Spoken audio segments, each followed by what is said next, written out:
안녕하세요. 김 기자의 신문 이야기 1월 25일 화요일자 워싱턴 중앙일보 살펴보겠습니다.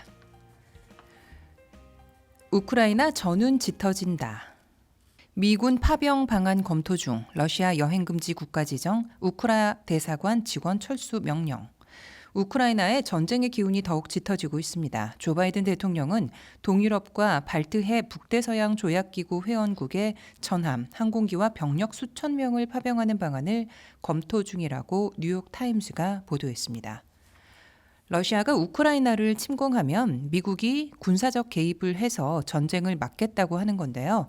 이렇게만 놓고 보면 미국이 우크라이나를 보호하려는 것처럼 보이니까 마치 미국은 선하고 러시아는 악하다라고 보여질 수 있는데요. 러시아가 왜 자꾸만 우크라이나를 이렇게 침공하려 하는지 그 내막을 들여다보면 조금 다른 시선을 가질 수 있습니다. 1986년 베를린 장벽이 붕괴되고 소련이 망하면서 소련이 동유럽 쪽에서 손을 떼겠다고 약속을 합니다. 대신 북대서양 조약기구 나토가 동유럽 국가들의 나토 가입을 허용하지 않겠다고 약속을 하고 그리고 나서 소련이 물러났는데요. 그 이후로도 계속 나토랑 유럽연합이 동쪽으로 넘어옵니다. 이제 러시아와 국경을 맞대고 있는 우크라이나까지 나토에 가입을 하려고 하니까 러시아가 반발하는 거죠. 나토의 주축이 미국인데 우크라이나가 나토에 가입을 하게 된다면 러시아가 미국 군부대와 바로 경계를 마주하게 되는 거니까 러시아가 그것만은 막아보겠다고 지금 궁지에 몰려서 엄포를 놓고 있는 그런 상황입니다. 옆에 기사 보겠습니다. 버지니아 임신 20주 이상 낙태 금지 추진. 버지니아 의회 공화당 의원들이 임신 20주차 이후 낙태를 금지하는 법안을 상정했습니다. 닉 프레이타스 하원 의원이 상정한 법안에 의하면 산모의 생명을 위협하거나 영구 질병 가능성이 있을 때에만 낙태를 허용하고 있는데요. 따라서 강간을 당하더라도 낙태를 할 수 없도록 한 것입니다. 미국은 연방 대법원 판례에 의해서 미국 전체가 연방법의 규정을 받습니다. 연방 대법원 판례는 연방법이랑 사실상 같은 건데요. 그 법에 의해서 임신 초기와 중기 낙태가 허용돼 있어요. 이 법이 여성 해방의 한 계기가 된 거죠. 여성이 원하면 낙태를 할 수 있으니까 임신의 공포로부터 탈피한 건데요. 그런데 보수적인 주들에선 이 낙태 금지 시기를 앞당기려고 시도하고 있습니다. 버지니아도 그렇고 본래는 임신 중기인 29주 차부터 낙태가 금지되는데 이번에 영킨 주지사가 당선이 되면서 하원을 공화당이 장악을 했죠. 그래서 이 시기를 확 당겨서 20주 이후부터는 낙태를 못하도록 하는 법안을 상정한 겁니다. 그런데 이 법의 문제가 뭐냐면 설령 강간으로 인해서 임신을 하게 됐더라도 낙태를 할 수 없게 해버린 거예요. 루이지애나주 그리고 텍사스주에서도 이런 법안들을 추진하고 있고요. 산모의 생명에 위협이 있지 않는 이상 20주차 낙태는 금지하고 있습니다. 이와는 반대로 뉴욕이나 저 위쪽의 진보적인 주들은 임신 말기에도 낙태를 할 수 있는 법을 추진하고 있는데 남쪽 지역은 낙태 금지 시기를 앞당기려 하는 법안을 추진하고 있다라는 내용의 기사입니다. 밑으로 내려가 보겠습니다. 집값에 거품 있지만 폭락 가능성은 낮아. 현재 주택가격에 거품이 끼었다고 생각하는가라는 질문에 셀러 바이어의 4분의 3 이상은 그렇다고 답했습니다. 부동산 업체 레드피는 향후 12개월 이내에 집을 팔거나 살 계획이 있는 전국 1,500명을 대상으로 지난달 조사한 결과 77%는 집값에 거품이 있다고 응답했다고 발표했습니다. 전문가 진단에서는 집값에 거품이 있다고 보는 사람이 많다라는 내용입니다. 집값이 너무 오르니까 심리적으로 거품이 많이 끼었다고 보는 사람이 많은데 여러 지표를 보면 거품이 많다고 생각함에도 불구하고 폭락 가능성은 낮을 것이라는 겁니다. 약간의 일부 조정은 있을 수 있겠지만 2008년 때처럼 집값이 확 떨어지는 그런 일은 없을 것이라는 전문가들의 견해를 실은 기사입니다. 옆으로 가보겠습니다. TJ과학고 소송 각하 가능성 높아. 연방법원이 TJ 과학고 소송을 각하할 뜻을 비쳤습니다. 버지니아 동부 연방지방법원의 클라우드 힐튼 판사는 학부모 단체 코올리션 포 TJ가 제기한 입학시험 전형 취소 소송에 대해 소송의 쟁점이 될 만한 실질적인 사실이 없다면서 사실상 각하 판결에 가까운 발언을 내놓았습니다. TJ 과학고가 작년부터 수학 위주의 필기 입학시험을 폐지하고 주로 내신이랑 과학 수학적 에세이만 보는 것으로 입시 전형을 바꿨어요. 왜냐하면 입학생의 70% 이상이 아시안이어서 이건 인종적으로 너무 공평하지 못하다, 불균형적이다 해서 이렇게 바꾼 건데 중국, 인도, 아시아계 사람들이 반발해서 이건 인종차별이다, 아시안 커뮤니티를 겨냥한 인종 불평등이다 해서 연방법원에 소송을 제기한 겁니다. 그런데 연방법원이 소송을 종료할 가능성이 아주 높다는 거예요. 왜냐하면 소송 원고 측은 입시시험 변경이 인종차별을 하는 것이라고 주장하고 있지만 학교의 입학시험 전형에 의하면 각 학교에서 내신 좋은 학생들을 선발하는 것이지 인종차별이 아니기 때문에 각하 가능성이 높다 하는 내용의 기사입니다. 3면 살펴보겠습니다. 연방공무원 절반 아직도 원격 근무. 연방정부 공무원 절반이 아직도 원격 근무를 하면서 국가 기능이 아직도 정상을 유지하지 못하고 있다는 지적이 나오고 있습니다. 연방정부는 연방공무원 백신 접종 의무화 조치를 거쳐 전면적인 출근 근무를 실시할 예정이었지만 최근 텍사스 남부 연방지방법원이 연방직원 단체와 노조 등이 제기한 코로나 백신 의무화 집행정지 신청을 받아들였습니다.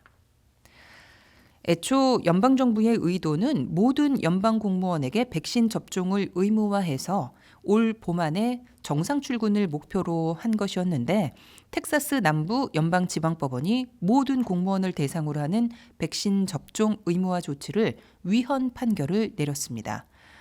그러면서 모두 무산돼 버렸어요. 백신 의무화 조치가 위헌이 돼버린 거죠.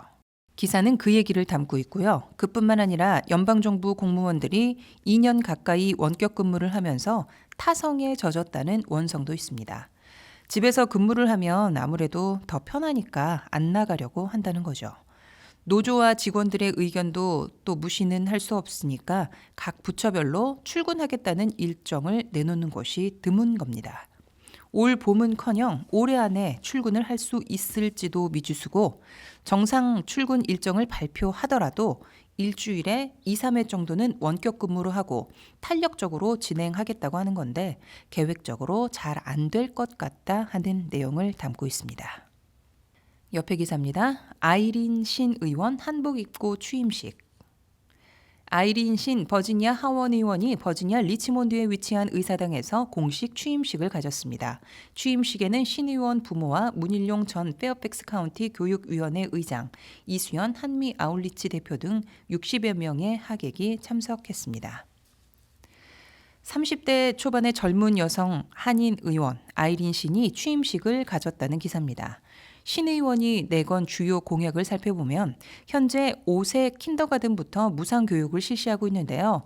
3, 4세 프리스쿨부터 공교육으로 흡수해 무료로 교육을 받을 수 있게 하겠다는 공약을 내세웠는데 하원 의회 다수가 공화당인 만큼 실현 가능성은 높아 보이지 않는다 하는 기사입니다. 사면으로 가보겠습니다. 오미크론 일부러 걸린다. 전국적으로 청소년은 물론 전 계층적으로 오미크론에 일부러 감염돼 면역력을 얻으려는 시도가 발생하고 있으나 전문가들은 위험천만한 일이라고 경고하고 있습니다. 미국에는요, 수두 파티라는 게 있답니다. 일부러 아이들에게 수두를 옮게 해서 면역력을 높인다는 이상한 관습이 있는데요. 오미크론에 감염돼도 사망할 정도로 위험하지 않고 입원할 확률도 적고 하니까 일부러 감염돼서 면역력을 기르겠다는 사람들이 있는데 아주 위험한 일이라고 전문가들이 얘기하고 있습니다. 로버트 머피 노스웨스턴 대학 교수도 우리 전문가 입장에서는 사실상 다이너마이트를 가지고 노는 미친 짓이라고밖에 보지 않는다고 주장했습니다. 머피 교수는 오미크론 변이 증상이 단순 감기와 비슷해 보이지만 생명을 위협하는 위험한 질병이라는 사실을 잊지 말아야 한다고 경고하고 있습니다. 페어팩스 카운티 등 주지사 상대 소송. 버지니아 페어팩스 카운티 등 7개 지역 교육청이 글렌 영킨 주지사의 K2-12 마스크 착용 행정명령 금지 가처분 소송을 제기했습니다. 소송에는 알링턴, 프린스 윌리엄 카운티, 알렉산드리아, 폴스처치, 햄튼, 리치몬드 시티 등도 참여했습니다. 영킨 주지사가 학부모에게 자녀들의 마스크 착용 선택권을 부여하는 행정명령에 서명을 하는데 그의 반발에 페어팩스 카운티나 알링턴, 프린스 윌리엄 등 7개 지역 교육청이 이 행정명령을 즉각 무효화하라는 소송을 제기했다는 내용 담고 있습니다. 워싱턴 문인회가 회장 이취임식을 원격으로 한다는 얘기 소개하고 있습니다. 사진기사 보겠습니다. 월남 참전자 산악회가 지난 23일 신년 할애식을 가졌다 하는 소식 전하고 있습니다. 오면으로 가보겠습니다. 고스트건 금지 법안 추진. 메릴랜드 의회가 고스트건 제조와 판매 등의 행위를 엄격하게 금지하는 법안을 추진하고 있습니다. 고스트건은 인터넷을 통해 주문한 부품으로 조립한 자가 제작 총기인데요. 인터넷에는 인기가 높은 특정 총기를 조립할 수 있는 부품을 별도로 판매하고 있으며 특정 총기를 조립할 수 있는 조립 설계도도 쉽게 구할 수 있다고 합니다. 문제는 이들 총기 부품에 일련 번호가 새겨져 있지 않아 당국에서는 추적을 전혀 할 수 없습니다.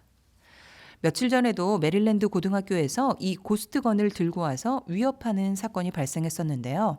고스트건이라는 게 뭐냐면 이것저것 부품들을 모아서 만드는 일종의 조립용 총이에요.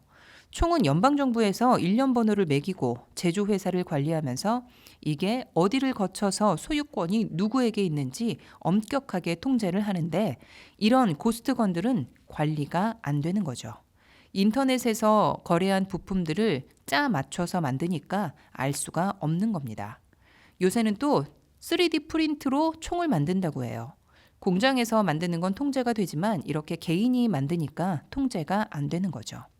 이런 고스트건으로 인한 총기 사고들이 메릴랜드에서 엄청 늘고 있는데 추적이 안 되니까 규제가 가능한 법률을 만들겠다 하는 내용을 담고 있습니다. 옆에 기사 보겠습니다. 직장 괴롭힘 방지법.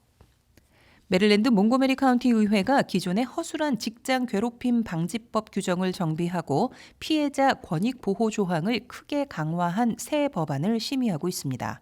기존 법률에 의하면 피해자가 직장 내 성적 괴롭힘과 차별 대우 등을 주장하기 위해서는 터무니없이 높은 기준이 적용됐었는데요. 새 법안은 정부기관과 민간회사를 불문하고 직장 내 차별과 성적 괴롭힘을 금지하고 피해자가 피해를 주장할 수 있는 수준을 크게 낮추었습니다. 메릴랜드 몽고메리 카운티에 직장 괴롭힘, 불링 방지법이 있긴 한데 기준이 너무 높았습니다. 직장에서 이런 피해를 당하고 있다고 증명하려면 법적으로 피해자 자격 요건을 갖추기가 너무 어려웠는데 이 기준을 확 낮추는 법안을 추진하고 있다는 얘기입니다. 그 밑에 기사, 체사핑만 섬 침식 막으려 3,750만 불 투입. 육군 공병대가 도체스터 카운티의 제임스 앤 베런 섬 침식 방지를 위해 3,750만 달러의 보조금을 집행했습니다. 체사핑만 볼티모어 근처의 태평양 연안의 산호섬처럼 해발 고도가 1, 2m밖에 안 되는 섬들이 있습니다. 그런데 이 섬들이 지구 온난화 때문에 해수면이 높아지면서 거의 잠기고 가라앉게 돼버릴까 봐 이를 방지하기 위해서 연방정부가 나섰는데요. 댐이나 해안가 가까운 곳에 토목공사를 전담하는 곳이 육군 공병대라고 합니다. 육군에 소속된 군부대, 건설부대죠. 이 조직이 어마어마하게 큰 조직인데 연방정부에서 돈을 육군 공병대를 통해서 집행하는 거예요. 여기에 3,750만 불을 지원한다라는 얘기입니다. 메릴랜드 오션시티에서 던진 유리병 메시지. 오션시티에서 3년 전에 한 소년이 이웃집 아저씨와 함께 유리병에 메시지를 넣어서 바다에 던졌는데 그 병이 아일랜드에 도착을 했고 그 병을 주운 사람이 페이스북으로 검색해 소년을 찾았다 하는 그런 이야기입니다. 하지만 소년과 함께 이 병을 띄운 이웃집 아저씨는 사망했더라 하는 한편의 동화 같은 기사였습니다. 밑으로 내려가 보겠습니다. 보조교사 시급 21.43달러. 메릴랜드 몽고메리 카운티 교육청이 보조교사 시급을 7.3% 인상한 21.43달러로 책정했습니다. 카운티 교육청은 노조단체 MCEA와의 단체 협상으로 이같이 결정했다고 전했습니다. 워낙 교사를 뽑기도 어렵고 안 뽑히고 하니까 노조 합의로 시급을 올리기로 했다 하는 내용입니다. 네, 1월 25일 화요일에 보내드린 김 기자의 신문 이야기. 오늘은 여기까지입니다. 저는 다음 시간에 다시 찾아올게요. 시청해 주셔서 고맙습니다.